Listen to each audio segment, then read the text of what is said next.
Hello students आज हम RBC Rajasthan board of secondary education Ajmer के क्लास 12th के इंग्लिश कंपलसरी की बुक फर्स्ट हैंडबुक को स्टार्ट करने जा रहे हैं। आपके सिलेबस की बात कर लेते हैं स्टूडेंट्स से, थोड़ी सी एग्जाम स्कीम की बात कर लेते हैं। तो आपके जो 4 फील्ड है, रीडिंग, राइटिंग और 2 बुक, टोटल 4 फील्ड है। रीडिंग जो है वो आपकी 15 मार्क्स की है, 15 नंबर की। राइटिंग जो है वो आपके 25 मार्क्स की अंक की, और जो आपकी बुक है रेनबो जिसको आज अपने स्टार्ट कर रहे हैं, ये है 25 मार्क्स की, 25 नंबर की। और जो सेकंड बुक है वो है पैनोरमा, वो है 15 मार्क्स की। और स्टूडेंट्स आपका जो बोर्ड एग्जाम है वो होगा 80 मार्क्स का। स्कूल से जो आपके टीचर्स जो आपके जो सेशनल मार्क्स भेजेंगे वो है 20 मार्क्स है, यानी होल जो आपका रिजल्ट बन के आएगा इंग्लिश कंपलसरी सब्जेक्ट का वो 100 मार्क्स का होगा। मतलब 100 में से बोर्ड एग्जाम 80 मार्क्स का, 20 मार्क्स जो आपके स्कूल की तरफ से सेशनल मार्क के तौर पर जाएंगे। तो स्टूडेंट्स आज का जो लेसन है इसका नाम है वाटर, पानी। बहुत ही चर्चित विषय है। आपको पता है दिन ब दिन जैसे पॉपुलेशन से इंक्रीज हो रही है, जनसंख्या बढ़ रही है, पानी का संकट, पानी का अभाव, हम बड़े बड़े शहर हैं जहाँ पर पानी की बहुत ज़्यादा कमी है और जल संकट से हम जूझ रहे हैं। तो इसी लेसन की ऐसी कुछ थीम यहाँ पर है, यानी पानी को लेकर इंपॉर्टेंस ऑफ वाटर के ऊपर है, जल ही जीवन है। और ये जो आज का लेसन है स्टूडेंट्स, इसके जो राइटर हैं वो है सीवी रमन। बहुत ही महान वैज्ञानिक थे ये, एक भारतीय वैज्ञानिक जिनका पूरा नाम है चंद्रशेखर वेंकट रमन। चंद्रशेखर वेंकट रमन बहुत ही महान वैज्ञानिकों में से एक थे, और इनको नोबेल प्राइज विज्ञान के क्षेत्र में दिए जाने वाले सबसे प्रतिष्ठित पुरस्कार, इनको नोबेल प्राइज भी प्रदान किया गया था फिजिक्स फील्ड के अंदर, भौतिक विज्ञान में इनके द्वारा सिद्धांत प्रतिपादित किया गया था जिसे हम धर्मन इफेक्ट के नाम से जानते हैं। Let's start students lesson first water. Start students lesson first water. Main है through the ages. Through the ages means काफ़ी लंबे समय से, कई युगों से। शॉर्ट मीन्स तलाश करना। व्यक्ति ने काफ़ी लंबे समय से तलाश की है। इन वेन, इन वेन फ्रेज का अर्थ होता है स्टूडेंट व्यर्थ में ही, बेकार में ही। व्यक्ति ने काफ़ी लंबे समय से व्यर्थ में ही तलाश की है। फॉर एन इमेजिनरी, एक काल्पनिक। इक्लिक्सर, इक्लिक्सर का मतलब होता है चमत्कारिक शक्तियों से भरा हुआ तरल पदार्थ। लाइफ, जीवन के एक काल्पनिक चमत्कारिक शक्तियों से परिपूर्ण तरल पदार्थ की खोज की है। डिवाइन अमृता, जिसे देवीय अमृत के नाम से जाना जाता है। ए ड्रॉट ऑफ बीस, जिसका एक घूंट, ड्रॉट मीन्स स्टूडेंट्स घूंट, और इस अमृत का एक घूंट वो थॉट, इसको सोचा जाता था। टू कन्फर्म मीन्स प्रदान करना, देना। इमोर्टलिटी, कि इसका एक घूंट समझा जाता था अमरता प्रदान करने वाला। But the true elixir of the life, लेकिन जीवन का जो सच्चा अमृत है, लाइज, लाइज मीन्स पड़े होना, नीड टू आवर हैंड्स, हमारे हाथों के पास ही है। मतलब हमारे इर्द गिर्द है, हमारे आसपास है। राइटर के अंदर जाता है कि मनुष्य ने काफ़ी लंबे समय से, काफ़ी लंबे टाइम से अमृत की तलाश की है, और वो उसके अमृत की तलाश व्यर्थ ही है। लेकिन जीवन का जो सच्चा अमृत है वो उसके हाथों के पास है, मीन्स उसके इर्द गिर्द है, उसके आसपास है। फॉर इट इज़ द, क्योंकि for it is the commonest, commonest means सबसे सहज, सुलभ, आम। For it is the commonest of all liquids, क्योंकि ये सबसे आम तरल पदार्थों में से एक है। प्लेन वाटर, ये सादा जल है। देखिए स्टूडेंट्स, फर्स्ट 3 लाइन में एक क्वेश्चन फ्रेम हो जाता है, बहुत ही सुंदर सा, बहुत ही अच्छा क्वेश्चन फ्रेम होता है कि राइटर के अकॉर्डिंग जीवन का अमृत क्या है। राइटर के अकॉर्डिंग अमृत किसे कहा गया है, किसे पुकारा गया है, तो ट्रांसफर होगा स्टूडेंट्स प्लेन वाटर। अब देखिए students 4th line, I remember, मुझे याद है, one day standing on the line, उस रेखा पर खड़े हुए, विच सेपरेट्स, सेपरेट्स मीन्स करना, जो कि अलग करती है, द लिविंग डेजर्ट को, लीबिया के रेगिस्तान को, from the valley of the Nile in Egypt, Egypt देश में, मिस्र देश में नील नदी की घाटी से लीबिया के रेगिस्तान को अलग करती है। उस रेखा पर खड़े हुए, ऑन वन साइड, जिसकी एक तरफ वॉज विजिबल, दिखाई देता था, ए सी ऑफ बिलोइंग सैंड, बिलोइंग्स लहराते हुए, जिसकी एक तरफ लहराता हुआ रेत का समंदर दिखाई देता था, without a speck of green, बिना कोई हरियाली और ए सिंगल लिविंग थिंग, और कुछ जीवित प्राणी के। राइटर कहते हैं कि जिस रेखा पर मैं खड़ा हुआ था उसके एक तरफ लहराता हुआ रेत का समुद्र था, यानी दूर दूर तक रेगिस्तान था, बिना कोई हरियाली के। वहां पर किसी भी तरह की कोई हरियाली नहीं थी और ना ही कोई जीवित प्राणी नजर आता था। एनीवेयर विजिबल ऑन इट, जो जिस पर दिखाई देता हो। ऑन द अदर साइड, जबकि दूसरी तरफ, ठीक रेगिस्तान के दूसरी तरफ, ऑन द अदर साइड ले वन ऑफ द ग्रीनेस्ट, जबकि दूसरी तरफ, ले मीन्स होना, जबकि दूसरी तरफ है वहां पर सबसे हरे भरे क्षेत्रों में से एक, ग्रीनेस्ट मीन्स सबसे हरे भरे क्षेत्रों में से एक, मोस्ट फर्टाइल सबसे उपजाऊ क्षेत्रों में से एक, एंड डेंसली, डेंसली मीन्स घने रूप से, पॉपुलेटेड मीन्स आबाद, एरियाज मीन्स क्षेत्र, जबकि दूसरी तरफ डेंसली पॉपुलेटेड एरियाज, जबकि दूसरी तरफ सबसे हरे भरे क्षेत्रों में से एक, सबसे उपजाऊ क्षेत्रों में से एक, एंड डेंसली पॉपुलेटेड और घने आबाद क्षेत्रों में से एक, टू बी फाउंड जो कि पाया जाता है, एनीवेयर ऑन द अर्थ, धरती के ऊपर कहीं भी। राइटर कहना चाहते हैं कि मैं जिस रेखा पर खड़ा था उसके एक तरफ तो रेगिस्तान था जहाँ पर किसी भी प्रकार की कोई हरियाली नहीं थी, दूर दूर तक रेत नजर आती थी, कोई भी जीवित जीव नजर नहीं आता था, और जबकि उसके अपोजिट साइड, उसकी दूसरी तरफ, धरती पर सबसे हरे भरे क्षेत्रों में से एक क्षेत्र, सबसे उपजाऊ क्षेत्र और सबसे घने आबाद क्षेत्रों में से एक क्षेत्र था। टीमिंग विद, टीमिंग मीन्स भरपूर होना, टीमिंग विद लाइफ, और ये हरा भरा क्षेत्र जीवन से भरपूर था, एंड वेजिटेशन, और वनस्पति से भरपूर था। What made this wonderful difference, writer question कर रहे हैं हमसे, what made this wonderful difference, wonderful means अद्भुत, आश्चर्यजनक, ये अद्भुत अंतर क्यों था। Why, why it is the water of the river Nile, why क्यों, it is the water of the river Nile, ये नील नदी का पानी है, फ्लोइंग डाउन, जो कि बहता है, टू द मेडिटेरियन, भूमध्य सागर, मेडिटेरियन मीन्स भूमध्य सागर, जो कि भूमध्य सागर तक बहता है, फ्रॉम इट्स सोर्सेस, इसके उद्गम स्थल से, a couple of the 1000 miles away, जो कि 2000 मील दूर है। जियोलॉजिस्ट टेल एस, भूवैज्ञानिक हमें बताते हैं, दैट द इंटायर सॉइल, कि संपूर्ण रेत, सॉइल मीन्स रेत, इंटायर मीन्स संपूर्ण, जियोलॉजिस्ट मीन्स भूवैज्ञानिक, जियोलॉजिस्ट टेल एस, भूवैज्ञानिक हमें बताते हैं, that the entire soil of the Nile valley, नील नदी की घाटी की जो संपूर्ण रेत है, is the creation, creation means रचना है, ये रचना है ऑफ द रिवर इटसेल्फ, नील नदी की स्वयं की रचना है, यानी नील नदी ने ही इस पूरी घाटी की रेत को तैयार किया है। ब्रोड डाउन, जिसे लाया गया है, is the finest silt, broad down से लाया गया इस रेत को, नील नदी की घाटी की रेत, इज द फाइनेस्ट सिल्ट से, फाइनेस्ट मीन्स सूक्ष्म, सिल्ट मीन्स गाद, सूक्ष्म गाद के रूप में लाया गया है, इन इट्स फ्लड वाटर्स, इसके बाढ़ वाले पानी में। अमूमन स्टूडेंट्स ये होता है, जब नदी के अंदर पानी का फ्लो ज़्यादा होता है या पानी का जल स्तर बढ़ जाता है, तो नदी में जब बाढ़ आती है तो नदी का पानी दूर दूर तक फैल जाता है, और उस पानी के साथ नदी में बहकर आए हुए जो गाद है या रेत के जो कण हैं वो दूर दूर क्षेत्रों तक फैल जाते हैं, और जब भी वो बाढ़ का पानी सूखता है तो वो गाद, वो रेत उस दूर बाढ़ वाले क्षेत्र में फैल जाती है, और ऐसी जो लैंड होती है, ऐसी जो भूमि होती है, वो काफ़ी उपजाऊ होती है। From the highlands of the Abyssinia, और ये गाद और ये जो सिल्ट है ये लाई गई है फ्रॉम हाईलैंड्स ऑफ एब्सीनिया, एब्सीनिया के उच्च क्षेत्रों से, उच्च पहाड़ी क्षेत्र से, and from remote central Africa, और दूर मध्य अफ्रीका से लाई गई है, एंड ले डाउन, और इसे जमा दिया गया है, ले डाउन मीन्स जमाना, LAIGDOWN,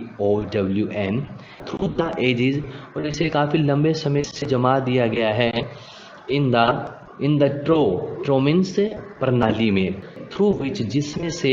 the Nile flows into the sea, जिसमें से नील नदी समुद्र तक बहती है। इजिप्ट इनफैक्ट मिस्र देश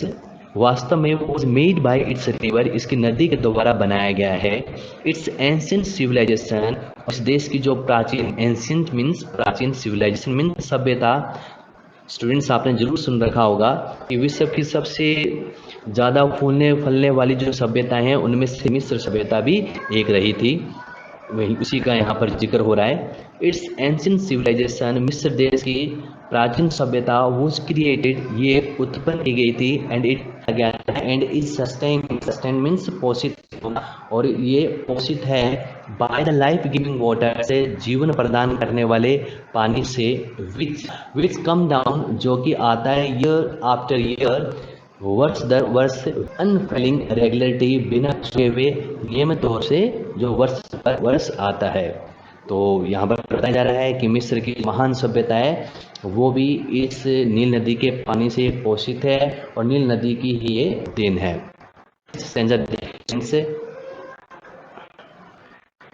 आई गिव एग्जाम्पल, राइटर कहते हैं मैं उदाहरण देता हूँ, एंड गिव मैं अदर्स, और दूसरे भी अनेकों उदाहरण दे सकता हूँ, टू एम्फेसाइज, एम्फेसाइज मीन्स बल देकर कहना, बल देकर बताना, टू एम्फेसाइज, इस बात पर बल देने के लिए, दैट दिस कॉमन सब्सटेंस, की ये जो आम तत्व है, यहाँ पर कॉमन सब्सटेंस कहा गया है वाटर को, ये जो आम तत्व है, विच वी फॉर ग्रांटेड, जिसके हम कदर नहीं करते, जिसका महत्व हम नहीं समझते, इन और एवरीडे लाइफ, हमारे रोजमर्रा के जीवन में, इज इम्पोर्टेंट, मोस्ट मीन्स सबसे ज़्यादा ये संभावना से परिपूर्ण है, एंड द मोस्ट वंडरफुल, और सबसे अद्भुत आश्चर्यजनक थिंग, वस्तु है, on the face of our earth, हमारी धरती के सतह पर। It has played role of the vast significance, it has played, इसने अधिक, वास्ट मीन्स वेरी मच, बहुत ज़्यादा, सिग्निफिकेंस मीन्स महत्वपूर्ण, और इसने बहुत ज़्यादा महत्वपूर्ण रोल निभाया है इन शेपिंग का मतलब उकेरने में, घड़ने में, आकृति प्रदान करने में, the course of the earth history, धरती के इतिहास की दिशा को घड़ने में इसने महत्वपूर्ण भूमिका निभाई है। और ये रियलिटी भी स्टूडेंट्स है, किसी भी देश की जो समृद्धि है, और खासकर बात करूँ तो अपने इंडिया देश, खासकर बात करूँ तो अपने इंडिया की, भारत देश की बात करूँ, भारत एक कृषि प्रधान देश है। तो आपने देखा है स्टूडेंट्स कि जिस राज्य में, जिस स्टेट में इरिगेशन फैसिलिटीज़ ज़्यादा होती है, यानी जल की किसी भी प्रकार की कमी नहीं होती, तो वहाँ पर समृद्धि खूब पाई जाती है, जैसे फॉर एग्जाम्पल पंजाब। और ये रियलिटी भी है स्टूडेंट्स, यानी जल से व्यक्ति की समृद्धि जुड़ी है, तभी तो कहा गया ना जल ही जीवन है। नेक्स्ट स्टूडेंट्स से इसीलिए में देखिए, एंड कंटिन्यूज टू प्ले, और आज भी जल अपनी भूमिका निभाना जारी रखे हुए है, to play the leading role, मुख्य भूमिका निभाना, in drama of the life, जो भी ड्रामा, आज भी जल अपनी भूमिका निभा रहा है, on the surface of our planet, हमारे ग्रह, प्लेनेट मीन्स ग्रह, और हमारे ग्रह की सतह के ऊपर। देखिए स्टूडेंट्स, नेक्स्ट स्टेंजा है, इस नेक्स्ट स्टेंजा के अंदर राइटर इस बात पर फोकस करना चाहते हैं कि जो कंट्री साइड मीन्स जो कि देहाती क्षेत्र है, ग्रामीण क्षेत्र है, उसकी सुंदरता को बढ़ाने में, उसकी सुंदरता को बनाए रखने में जल की बहुत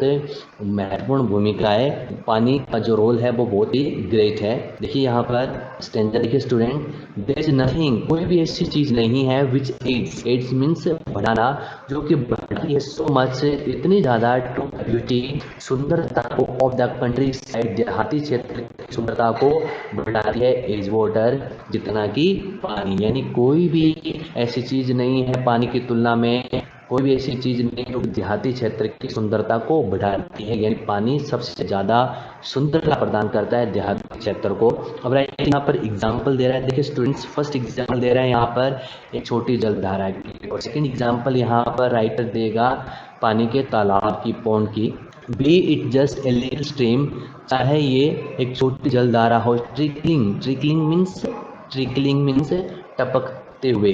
ट्रिकलिंग ओवर द रॉक्स, छोटी सी जलधारा जो कि चट्टानों पर टपकते हुए हैं, और ए लिटिल पॉन्ड, अथवा एक छोटा सा तालाब by the way side means रास्ते में, या रास्ते में छोटा सा तालाब, वेयर द केटल क्वेंस मीन्स प्यास बुझाना, जहाँ पर पशु प्यास बुझाते हैं, देयर थर्स्ट मीन्स प्यास, वेयर द केटल क्वेंस मीन्स बुझाना, देयर थर्स्ट मीन्स प्यास, जहाँ पर पशु अपनी प्यास बुझाते हैं, ऑफ एन इवनिंग शाम की प्यास बुझाते हैं। द रेनफेड टैंक्स का मतलब वर्षा के जल से भर जाने वाले तालाब, बारिश के पानी से भरने वाले तालाब अक्सर ऐसे गांव में, खेतों में, आसपास से खुले क्षेत्र में बनाए जाते हैं ताकि वर्षा जब नहीं होती है उन दिनों में पानी की आपूर्ति बनी रहे। द रेनफेड टैंक से वर्षा के जल से भर जाने वाले तालाब, बारिश के पानी से भरने वाले तालाब, दिट आर सो कॉमन, जो कि इतने आम है, प्रचलित है, इन साउथ इंडिया, दक्षिण भारत में, अल्लास दुख की बात है, ऑफन सो सैडली नेग्लेक्टेड, इनको ये अक्सर उपेक्षित रहते हैं, इन देयर मेंटेनेंस, उनके रख रखाव में, आर ए चीरिंग साइट, ये जो तालाब जिनकी मेंटेनेंस नहीं की जाती, जिनके रख रखाव में लापरवाही होती है, ऐसे तालाब आर ए चीरिंग का मतलब मनमोहक, मन को मोहने वाली, आर ए चीरिंग साइट, ये तालाब एक मनमोहक दृश्य है, व्हेन दे आर फुल, जब ये भर जाते हैं, यानी ये देखने में बड़े सुंदर लगते हैं,